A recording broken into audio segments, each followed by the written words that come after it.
7. We need a handout. Did we put the extras on the back or this? Okay. Justin might help you out finding one if you would like a handout. Proverbs chapter 7, it'd be page number 11. Anyway, last week we're finishing up. We started with Proverbs chapter 7. Talking about, anybody want a handout? Boy, look at it. Okay. Good thing we got a copy here. We're talking about continuation between the virtuous woman of Lady Wisdom, right? And that's not a real person compared to the unvirtuous women. And so testing or enticing a young individual, and as we've talked about several times, this is not gender specific. So we see the intimacy of the relationship that's being talked about, how wisdom, Lady Wisdom should be like our sister, someone we can rely on. We have a close relationship, someone that knows us and we know them, and we should have that. So we come to verses 6 through 23, and this is a section we're going to look at as we begin this evening. And so here, this section reminds me of, well, I've lived in town 2 times in my life. I lived in Memphis. Of course, we're somewhat secluded in the student housing from the rest of the world. But we lived in the parsonage for 3 years, and even in a small town, this is what this section of Scripture reminds me of, because you have someone witnessing things happening through their window, right? I remember one night I woke up, 2 o'clock in the morning, went to the sink and got a glass of water. Interesting to see who is driving around and where they're driving around and those sorts of things, right? You think about that. You notice things, and that's what's being mentioned here. And so verses 6 through 23, we're probably going to read through about verse 13, stop there, and then continue on because of the lengthy reading. But it starts, it says, "For at the window of my house I looked through my lattice, and saw among the simple, I perceived among the youths a young man devoid of understanding, passing along the street near her corner. And he took the path to her house in the twilight, in the evening, in the black and the dark night. And there a woman met him with the attire of a harlot and a crafty heart. She was loud and rebellious. Her feet would not stay at home. At times she was outside, at times in the open square, lurking at every corner. So she caught him and kissed him with ointment." That's not right. "With an impudent face, she said to him, 'I have peace offerings with me today. I have paid my vows.'" And then she goes on. So there's really not a great place to stop, but we're going to look at the first part of this together. So, "For at the window of my house I looked out." You guys notice things? You do. You notice maybe vehicles, people at certain places, around certain people at certain times. Is that stuff apparent? I think what we need to realize is what we're talking about is these things, though a lot of times we don't know who's watching us or we don't realize who's watching us, guess what?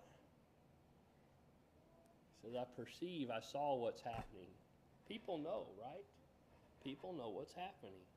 Okay? And so keep that in mind as you go through this. This is a sin that's happening that a lot of times people say it's private, it's quiet, and nobody knows about. Why? Because one of the things that's mentioned here is, when is it done? What time of day? Verse 9. Nighttime. Nobody knows it's done at night. Guess what? People notice, right? It's on a public street. What can we really do in private? The fact of the matter is, right, is you watch out the window in private. Yeah, but we're reading about this how many thousand years later? We know he's... So anyway, keep that in mind. See in the window. Yeah, that's right. you're driving by. So anyway, verse 7, he said, I saw among the simple and perceived among the youths a young man devoid of understanding. He's describing this person. Now, as we go through, and here we're long ways, we're almost a third of the way through Proverbs. I'll say, is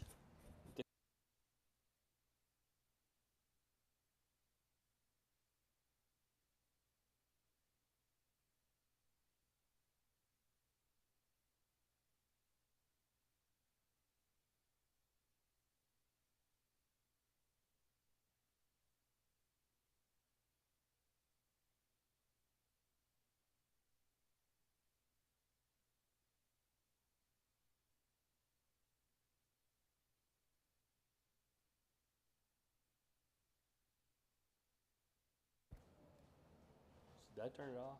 Yeah. Sorry. Sorry. Good thing Aaron's keeping me in line. Anyway, are they worried about improving what they know and understand? No. There's nothing wrong with being simple. The apostles, I believe, were being described or accused of being simple-minded because they're Galileans. But they had the wisdom of the gospel. This person didn't have any godly wisdom. And so as we go on, he was devoid. That word devoid means deprived, debased, without. They don't realize the consequences. I think about our young people in the classes here and hopefully at home, all the parents that are working with our children. What are we trying to do? Make sure they understand, right? Understand the consequence of the decision they're going to make in their lives, how it's going to affect them. This young man, he doesn't understand. Solomon's warning son said, don't be like that. So we notice passing along the street near her corner, right? You can go to Kansas City, go to Des Moines. Guess what? There's intersections that are known for certain activities. It's true or false? Same. We're talking about 3,000 years later. What's changed? Well, they say nothing new under the sun. Okay? And so we understand that. Passing along near the street near her corner, and he took the path to her house. Okay? And we introduced, as we started out Proverbs, one of the verses we looked at was Psalm 1, 1 through 3. Especially verse 1, we think about the progression. Should he have been on that street? No. Should he have started down her sidewalk, her path? No. And where does he end up? We're going to see, right? Not in a good situation. We talked about verse 9, about the time of day, in the twilight, in the evening, in the black, in the dark of the night. And their woman met him with the attire. If it walks like a duck, it talks like a duck, guess what? Right? We have her corner, the time of the day, the way she dresses. What do we realize? Again, how much of who we are can we hide? Now, is that a good thing or a bad thing? Depends who you are. Depends who you are, what you're portraying. And it's interesting, I saw two things. I read one long little article that popped up, on Facebook, There we are. Talked about, as an illustration about this person trying to explain to a young lady that her body is precious, as if it's a precious stone, precious jewels, precious pearls, those sorts of things. You think about that. And here what we're looking like is the attire of a harlot. What are they trying to showcase? Their virtuousness? No. Okay. Something that should not be available, right? But that's what's being shown. And so we understand a lot about this. Another little clip I saw is this gal was talking about how important it is, and I don't know what her background is, right, religiously. But she's talking about godly women, some of the keys that they need to have. One of them is they need to dress modestly. And part of that, she emphasized the modestly is to be dressed respectfully and covered, right? And anyway, that's a good point she made. Why?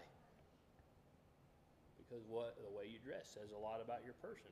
Proverbs is bearing that out. We're writing about it. Or it's being written about. We're reading about it. Tells us that she has a crafty heart. What's the word crafty mean? Deceitful. Right. Trickery. Okay. Halloween. Trick or treat. Okay. Will trick you. That's what the word crafty is. And so when you think about this and her profession and what's she after, whose interest is she making sure comes first? For me, we read through these verses, and unfortunately, you know of people or have known people that pop into your mind. That's sad, isn't it? I don't know if you have that happen when you read things like this. Well, she does. What's that? Verse 19. A couple people are reading on ahead. Yeah. Anyway, the type of individual, right, that she's become. Okay, so we go on. She was loud, she was rebellious, verse 11. Her feet would not stay where? Yeah, where they belong. Don't get the idea that Solomon's writing about a barefoot and pregnant wife that stays at home. Because actually, when we get to the virtuous woman Proverbs, she's far from that.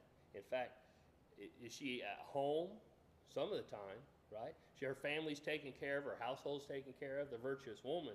But then she's out and about conducting business to help her family out, okay? So just like Tara said, she's places she ought not to be. Just like a busybody. Similar concept there. It tells us here that at times she was outside, at times she's in the open square, lurking at every corner. If you ever see the sign, no what? Loitering? Why is no loitering? I can't get the word out right. Why is that not allowed? Well, people are going to find trouble if they don't have themselves occupied with something constructive or doing. That's right. They're going to find trouble. And what was she doing? Going all these places looking for trouble.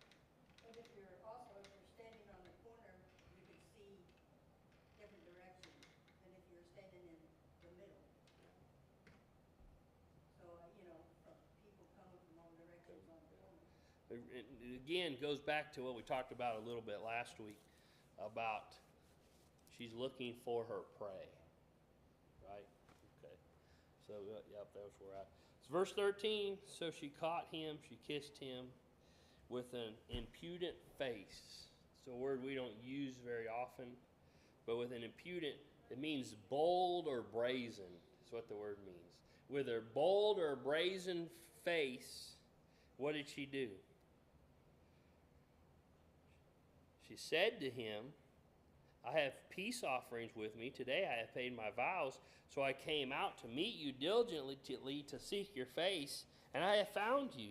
I have spread my bed and my tapestry, colored coverings of Egyptian linen. I have perfumed my bed with myrrh, aloes, and cinnamon. We'll stop there, verse 17. And so again, she's looking for her prey with a bold face. And this bold face, and we've all said, can you believe they said that? Right? The gall of that person. That's what we're talking about, this individual, the type of person they are. She said with a brazen face, and here we're going to talk about, she said, I have peace offerings with me. Today I have paid my vow. Go to Deuteronomy 23:18. 23. And if this, which I believe this is what's being talked about, 23 and verse 18. It says, you shall not bring the wages of a harlot or the price of a dog to the house of the Lord your God for any vowed offering, for for both of these are an abomination to the Lord your God. Okay. The vow, I believe, was this was her religious service. So she paid her dues, right? Religiously speaking, but how's she living? Not. We see people that act like that. We do. We know people. Okay. Today I had paid my vows, and so this was a vow they would have paid it to God, making a promise to Him of allegiance, faithfulness, these sorts of things. Verse 15. So I came out to meet you diligently to seek your face. She said boldly. Boldly, she's this person. Is she ashamed? We ever read about shamefacedness, sobriety, those sorts of things as being godly attributes? This is the opposite. Opposite. She's boldly. Came out to meet you, and I have found you. Verse 15, what do we see? Again, the hunter and the prey. Was she looking for him? She's watching for him. She saw him, came out to meet him. And we go back and we think about verse 7. What type of person is this? Just like a fish being drug out of the water. They don't have a clue what's happening. They took the bait, and against their will, they're being drug out of the water. Would you agree? Because he didn't understand what he was getting himself into. Did she understand? As we keep going, she said, I spread my bed with tapestry, colored coverings of Egyptian linen. I have perfumed my bed with myrrh, aloes, and cinnamon. She's not asking him over for coffee, is she? Okay. This isn't a tea. Verses 18 through 20, he says, Come, let us take our fill of love until the morning. Let us delight ourselves with love, for my husband is not at home. He has gone on a long journey. He has taken a bag of money with him, and he will come home on the appointed day. She said, we've got nothing to worry about. That word in 18, come, let us take our fill of love until the morning. The Hebrew, if I understand it right, is dod, which really doesn't matter. I'm not going to speak Hebrew, so don't get complicated. But it means to boil, delight, or enjoy one another.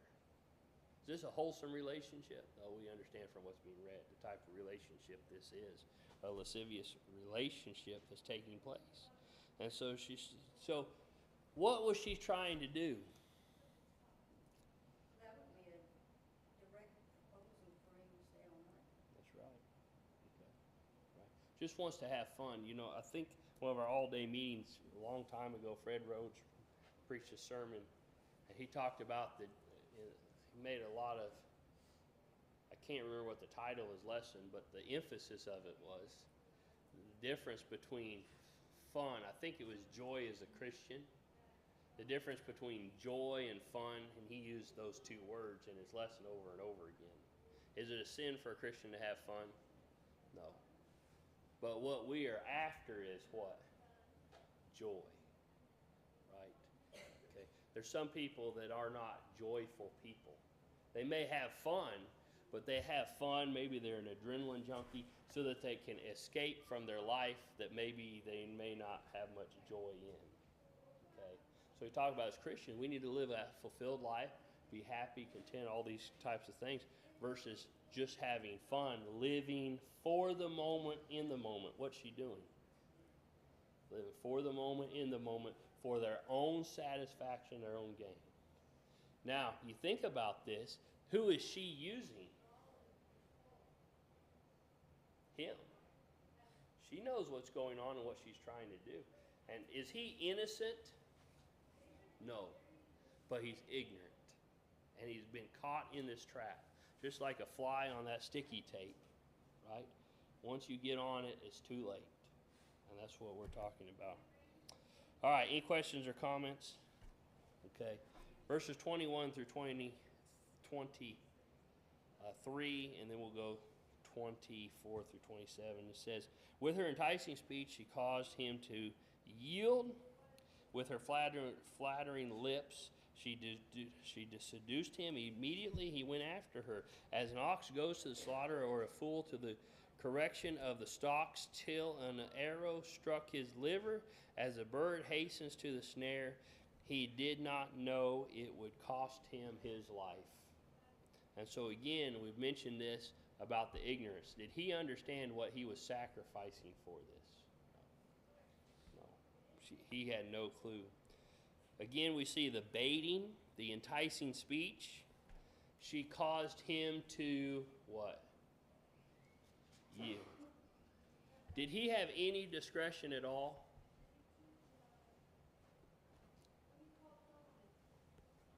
Here's the thing. He had to have some. Caused him to yield. It takes a very, very debased person to know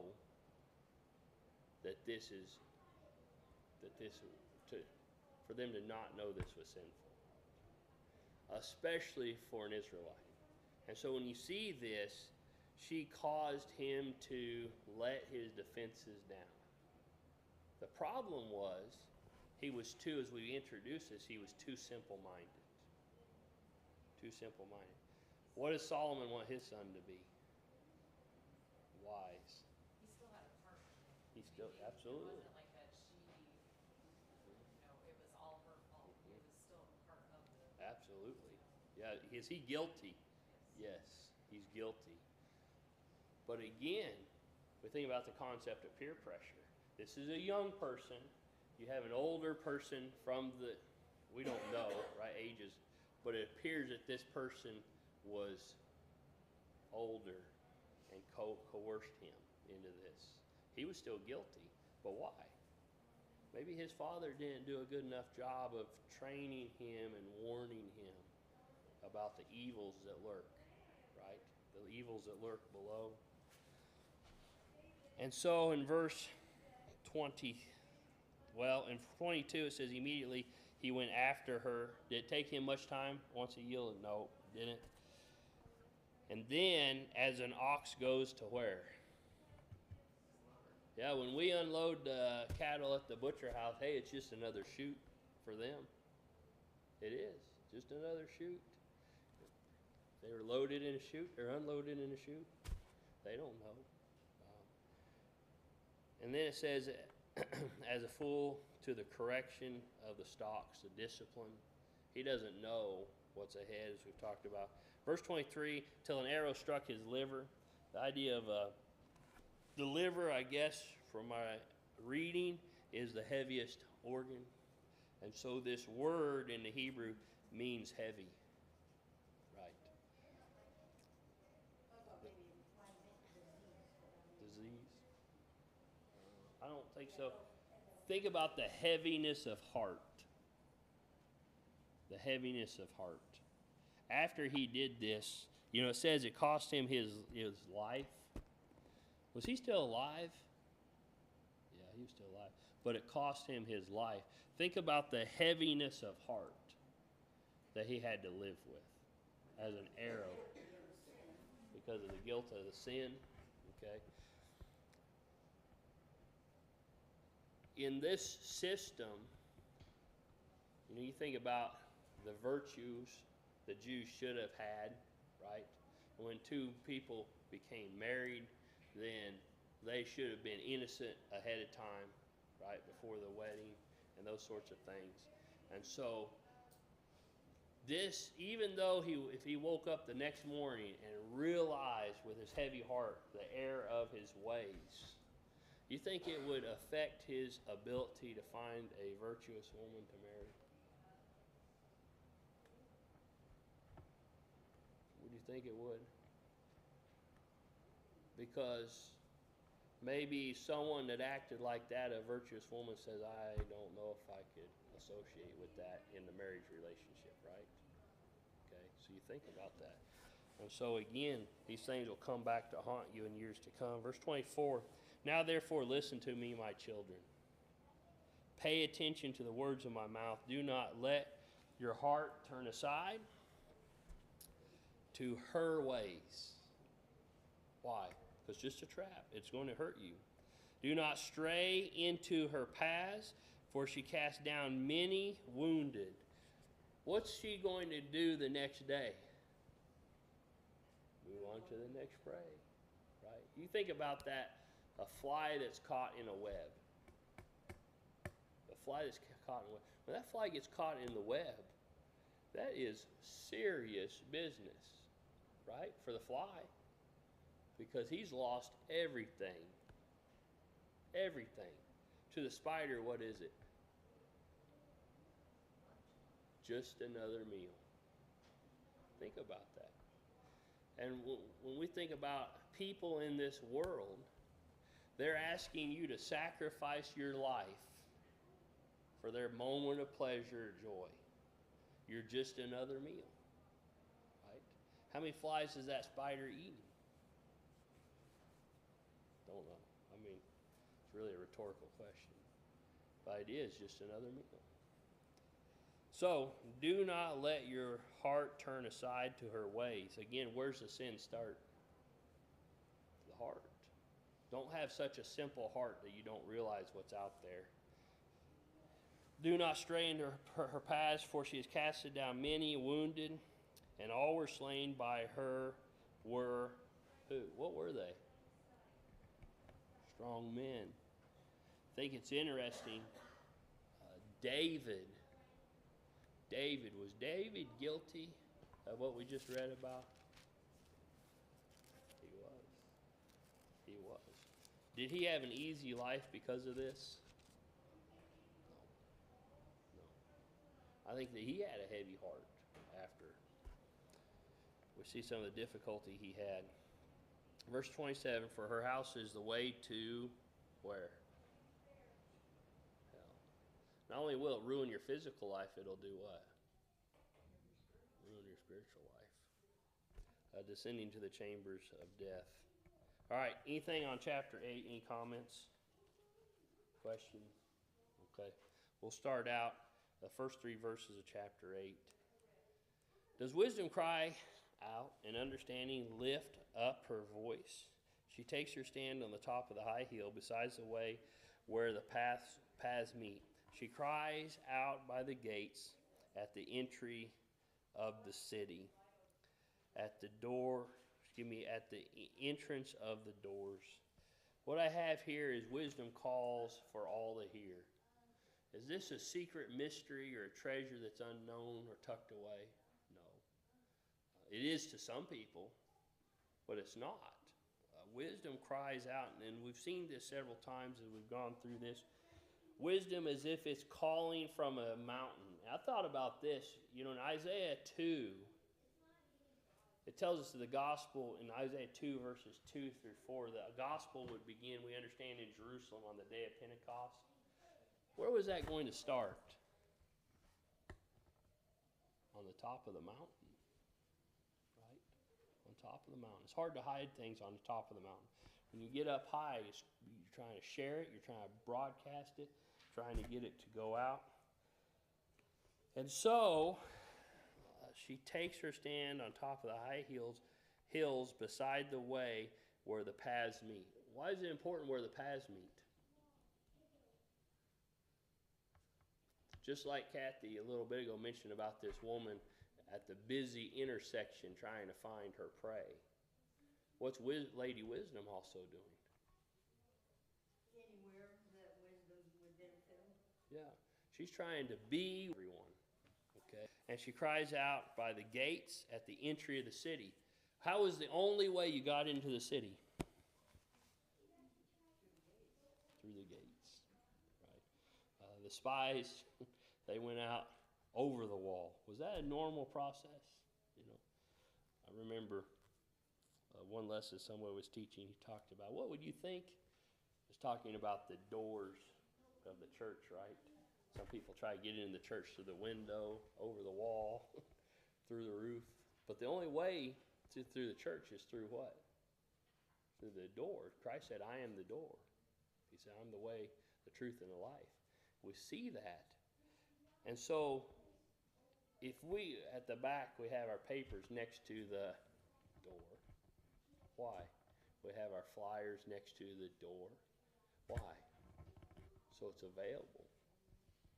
Wisdom, the only reason, and we talked about James 1 and verse 5, if any of you lack wisdom, as we introduce the wisdom literature book of Proverbs out, if any of you lack wisdom, and so many times before preparing for this, I used to think that if we want wisdom, God makes it available to us. Then I realized that it's not an option, it's a command. We're commanded to have wisdom. And here's the thing. This lady wisdom does not wisdom cry out, aren't I here? Aren't I there? Aren't I at the door? When someone stands before God and said, I didn't know, whose fault is it? It's ours. You know. Today with cell phones and technology, people don't know street signs. People do not notice street signs. And I'm guilty of this. You're on a trip. What's the speed limit? Drove 600 miles. I haven't seen a speed limit sign yet because we don't look anymore. We look at our GPS for it, don't we? Here's the thing. There are a lot of people that are in this life the same way with wisdom. They've driven almost all of life's road and say, I guess I missed wisdom somewhere along the way. Must have been a small town back there we drove through, blinked and didn't see it. Where's wisdom? We see it, it's everywhere. And if you missed it, Solomon's telling his son, if you missed wisdom, it's your own fault. Because it was everywhere, is available. Anyway, we'll stop there. Any questions or comments? I appreciate the comments, the